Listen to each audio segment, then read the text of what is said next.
তোমার হয়েছেটা কি বলো তো? কেন তুমি নম্রতার ব্যাপারে এসব কথা বলছো? আরে ও এমন কি ভুল করেছে যার জন্য ভুল আবার কি? ওই মেয়েটাই তো খারাপ, সব সময় আমার ছেলেটাকে আঙুলের ডগায় নাচাতে থাকে। মুখ সামল। দেখো রণধীর, একটু বুঝে কথা বলো। আমি আমার নম্রতার ব্যাপারে বাজে কথা শুনতে চাই না। আমি আপনার বয়সটাকে সম্মান করি, তাই তা না হলে আমি কি করতাম ঠিক নেই। আমিও এতক্ষণ অনেক সহ্য করেছি, কারণ তুমি একদিন আমাদের বীরের বন্ধু ছিলে, আর সেই থেকে এরা একসঙ্গে বড় হয়েছে। আমিও ঠিক সেই কথাটা ভেবেই চুপ করে আছি। আপনি নম্রতাকে একটু বেশি স্বাধীনতা দিয়েছেন, আর ও ঠিক সেই জিনিসটারই সুযোগ নিচ্ছে। আপনার অজান্তে না জানি কি অসভ্যতামি করে বেড়াচ্ছে। বাড়াবাড়ি করছো রণধীর।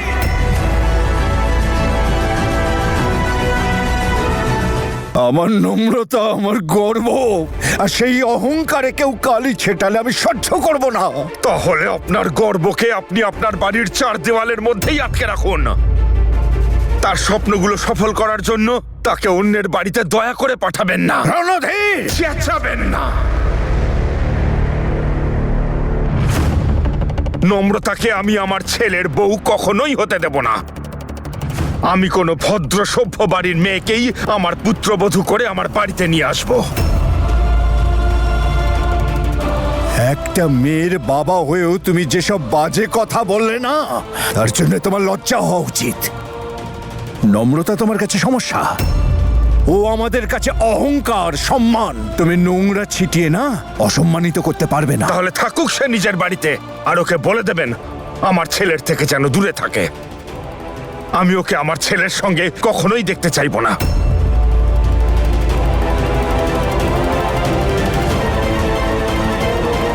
আর দেখতে পাবে না, কোনোদিন দেখতে পাবে না। আর আজ থেকে তোমার আর আমাদের সম্পর্ক চিরকালের জন্য শেষ হয়ে গেল।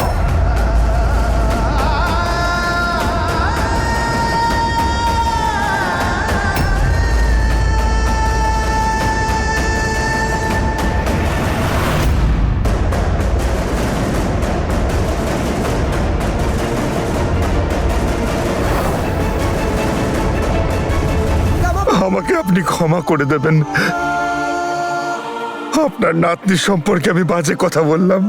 আমি নিরুপায়। ঈশান আর নম্রতা দুজনকেই নিরাপদে রাখার জন্য ওদের একে অপরের থেকে দূরে থাকতেই হবে। আমি তো আপনাকে এই কথাও বলতে পারবো না যে আমি কত বছর ধরে আমার বুকে পাথর চাপা দিয়ে রয়েছি। ওই এসএসপি রণধীর যেন কিছুতেই জানতে না পারে এর পিছনে আমার হাত ছিল। ও আজ পর্যন্ত জানে না যে বীর আর তনুর গাড়ির অ্যাক্সিডেন্টটা কে করিয়েছিল, আর ওকে সাসপেন্ড কে করিয়েছিল। আপনি একদম টেনশন করবেন না। আমি রণধীরকে এমন ভয় দেখিয়েছি, এখনো কোনো অবস্থাতেই ঈশান আর নম্রতাকে মেলামেশা করতে দেবে না। হ্যাঁ হ্যাঁ বাবা, 6টায় পৌঁছে যাব। আগে বল, তুই আই লাভ ইউ কেন বলিসনি? যদি সেটা শুনতে চাস তাহলে টাইমে পৌঁছে যাবি, সেখানেই বলবো। আচ্ছা, যদি আমি টাইমে না পৌঁছই তুই আই লাভ ইউ বলবি না তো? বলবো তো, সাথে গালাগালও দেবো। আচ্ছা তুই ফোন রাখ, আমি আসছি এক্ষুনি। দাদু, দাদু, দাদু। কোথায় যাচ্ছিস তুই? 1 মিনিট দাঁড়াও, বলছি। সারপ্রাইজ, তোমার নতুন চশমা। তোমার পাওয়ার বেড়ে গেছে না, তাই নতুন বানিয়ে আনলাম। আমি জানতাম তোমার তো মনেই থাকবে না। আমি জানতে চাইছি কোথায় যাচ্ছিস। ঈশানের সাথে দেখা করতে। তুমি এইভাবে জিজ্ঞেস করছো কেন? আরে ওসব বাদ দাও না, তুমি এইটা ট্রাই করো। যদি কোনো প্রবলেম হয় বলে চট করে চেঞ্জ করে দেবো। মিনিটের কাজ সেকেন্ডে। আর শোনো না, ঈশান নিয়ে গেছিল তো ওখানে, ওর বন্ধুর দোকান ছিল, কি দারুণ ডিসকাউন্ট পেয়েছি দাদু। আরে একবার ট্রাই করো না। কেন? ওকে ছাড়া কোনো কাজ করা যায় না না? দাদু তুমি এরকম কেন বলছো? ও আমি বুঝলাম, তুমি চাও যে আমি সব কাজ নিজেই করি, কারোর উপর নির্ভর না করে। ঠিক আছে, এরপর থেকে আমার সব কাজ আমি নিজে করব। আচ্ছা এটা পরে নাও না তাড়াতাড়ি, একটু দেখি। তুই বুঝতে পারছিস না?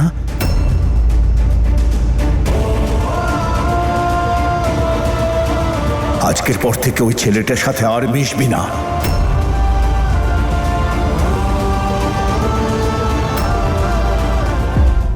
কি হয়েছে দাদু? তুমি এইরকম কেন বলছো? কিছু হয়েছে নাকি? দাদু কিছু তো বলো। দাদু প্লিজ আমার কথার উত্তর দাও।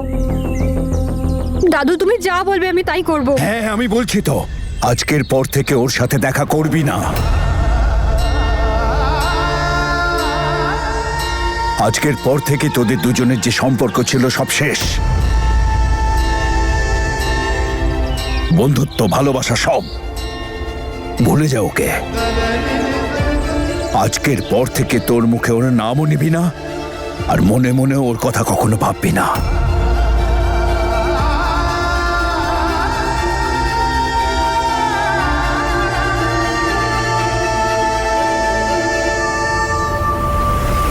দাদু এ তুমি কি বলছো? তোমার সাথে ঈশানের কথা হয়েছে? ওকে কিছু বলেছে? না, ও কিচ্ছু বলেনি, কিন্তু আমি যখন তোকে বলছি কিছু ভেবে চিন্তেই বলছি। তাহলে এই কথাটা কেন বলছো? আমি জানি তুমি কখনো ভুল কাজ করো না। আমি তো জানি ঈশানের সাথে দেখা করতে যাই। ঈশান তো সবার সামনে বাড়িতে আমাকে দেখতে আসে। তুমি জানো ঈশান আমার জন্য কতটা ইম্পর্ট্যান্ট। তুমিও তো ওকে কতটা ভালোবাসো। তুমি হঠাৎ করে এইরকম কেন বিহেভ করছো? দাদু কি হয়েছে আমাকে বলো।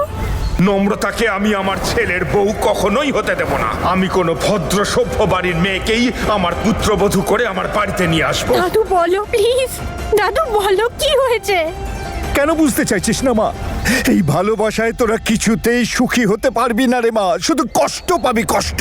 কিন্তু কেন দাদু? তুমি হঠাৎ করে এই কথাটা কেন বলছো? হয়েছেটা কি বলো না দাদু, এরকম চুপ করে থেকো না। বলো আমাকে কি হয়েছে, কি লুকোচ্ছ তুমি আমার কাছে বলো। কারণ ওর বাবা চায় না যে তোদের এই সম্পর্ক থাকুক।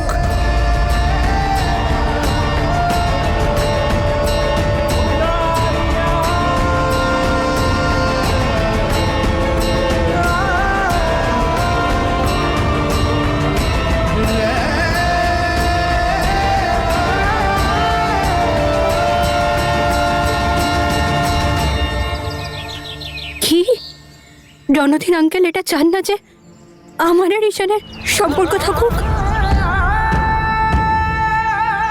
কিন্তু কিন্তু কেন? উনি এটা কেন চাইবেন? দাদু ঈশান জানে এগুলো? তুমি কি ওকে এই কথাগুলো বলেছো? জানি না ও সবকিছু জানে কি না, কিন্তু মা ওর বাবা পরিষ্কার করে বলে দিয়েছে যে তোদের দুজনের বিয়েটাও মেনে নেবে না। কোনো বড় ঘরের মেয়েকে ও নিজের পুত্রবধূ বানাবে মা।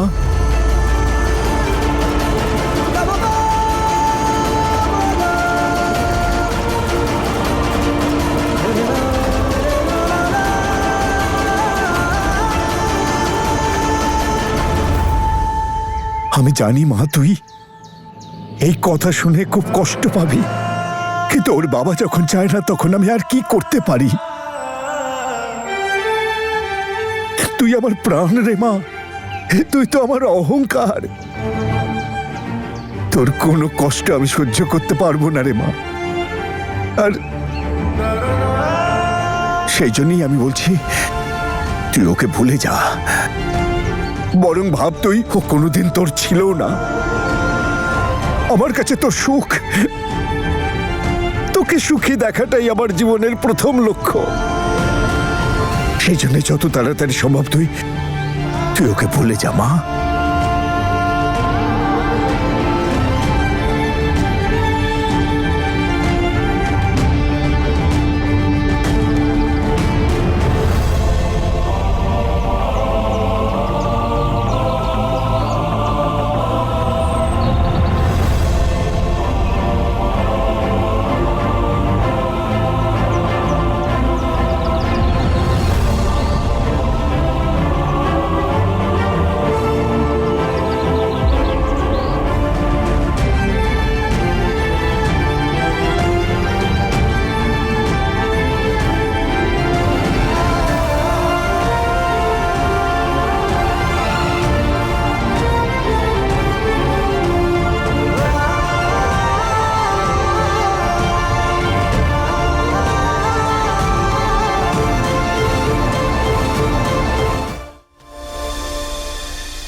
আপনি নম্রতাকে একটু বেশি স্বাধীনতা দিয়েছেন, আর ও ঠিক সেই জিনিসটারই সুযোগ নিচ্ছে। আপনার অজান্তে না জানি কি অসভ্যতামি করে বেড়াচ্ছে।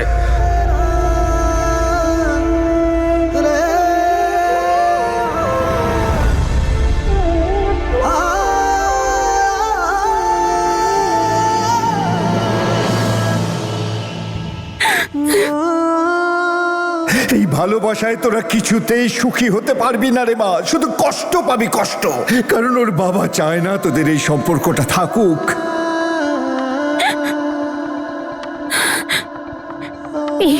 ঈশান,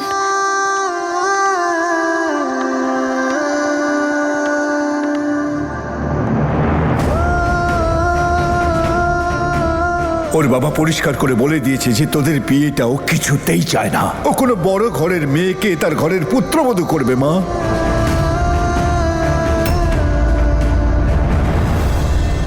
তুমি তো ভালো করেই জানো সতী যে তনু আর বীর চলে যাবার পর নম্রতা একদম চুপ করে গিয়েছিল, কারোর সাথে কথা বলতো না, হাসতো না।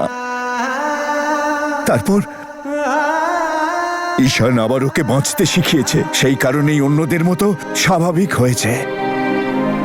আর এখন ওর জীবনে যখনই কোনো সমস্যা আসে না, তখনও শুধুমাত্র ওই ঈশানকেই সবকিছু খুলে বলে। আর এটা দেখি আমি খুবই নিশ্চিন্ত হতে পারতাম।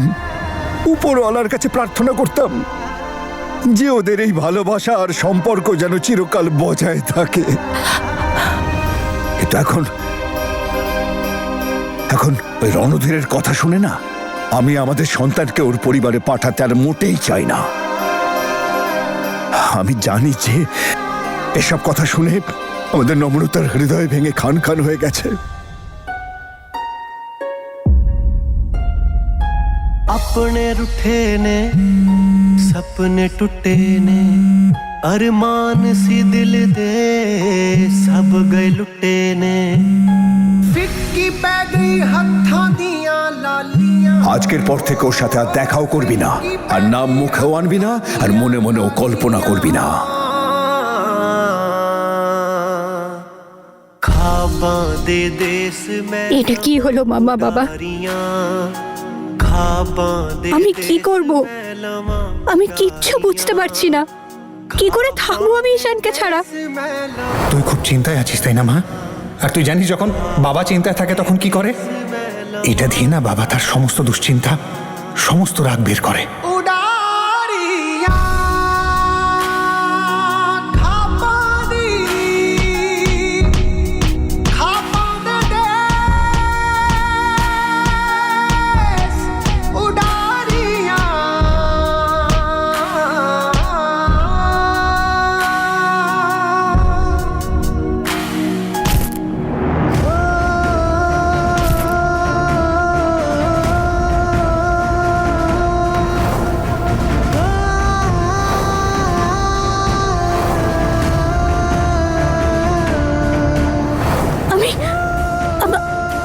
আমি কি করে থাকবো ওকে ছাড়া? ঈশান ছাড়া আমার আছেই বা কে?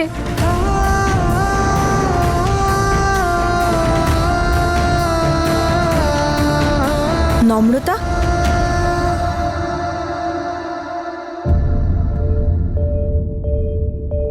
কি হয়েছে? কিছু না, আমি স্নানে যাচ্ছি।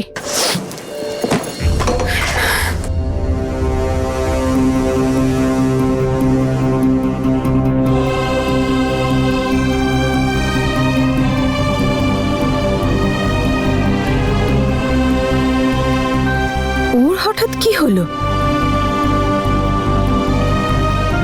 এতদিন বাদে গ্লাভস বের করেছে।